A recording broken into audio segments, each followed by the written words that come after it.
దీన్ని ఒప్పుకో, మీరు ఇమీడియట్ తీసేయాలి. ఇమీడియట్ గా తీసేయాల్సింది దీన్ని. ఈ తెల్లబట్టలు ఎవరు ధరిస్తారు? తెల్లబట్టలు ఎవరు ధరిస్తారు?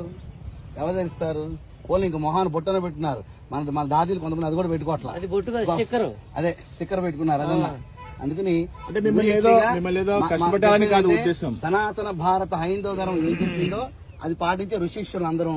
కాబట్టి మీరు ఇప్పుడు భగవంతుడు పుట్టాడు, ఇలా వచ్చాడు, 5000 సంవత్సరాల తర్వాత ఇదంతా సృష్టి అంతా ఉండదు, ఈ పిచ్చి మాటలు మాట్లాడే వ్యవహారం ఉంటే కుదరదు. కాబట్టి మీరు చక్కగా తీసేసుకోవడం మంచిది. శివలింగం పెట్టారు, స్వామిని పక్క పెట్టుకోండి, డబ్బులు వసూలు చేసుకుంటే చేసుకోండి, మాకు అభ్యంతరం లేదు. ఎంత డబ్బు కన్నా వసూలు చేసుకోండి. కానీ ఇక్కడ పిచ్చి స్టోరీ చెప్పి పిచ్చి వ్యవహారం నడిపితే మాత్రం ఖచ్చితంగా ఒప్పుకోమమ్మా. అంటే కాదమ్మా, మీకు తెలుసు సమాజంలో ఎంత వ్యతిరేకత వస్తుందో మీ సంస్థ కూడా తెలుసు. మరి ఏం చేద్దామని ఏంటి పెడతారు? డబ్బులు ఎక్కువ ప్రజలకు వచ్చుగా. యాచకులు బోళ్ళు మంది ఉన్నారు, ఇబ్బందులతో పడి ఉన్నారు.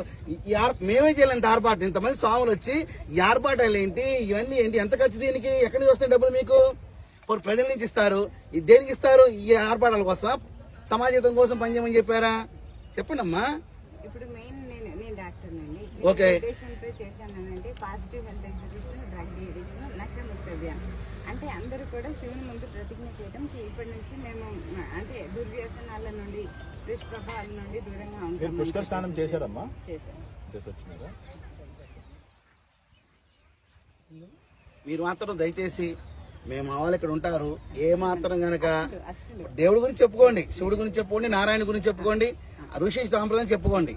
కానీ మీ యొక్క దాడ్యం తీసుకొచ్చి ప్రజల మీద రుద్దితే మాత్రం ఇది కొత్త క్రిస్టియన్ మతంలో కొత్త మతంలో తయారైంది. మీది ఇది క్రిస్టియన్ మతంలో కొత్త మతంలో తయారైంది. ఇది కరెక్ట్ కాదు కదా. మీరు ఇది చేస్తారు, కన్ఫ్యూజ్ చేస్తున్నారు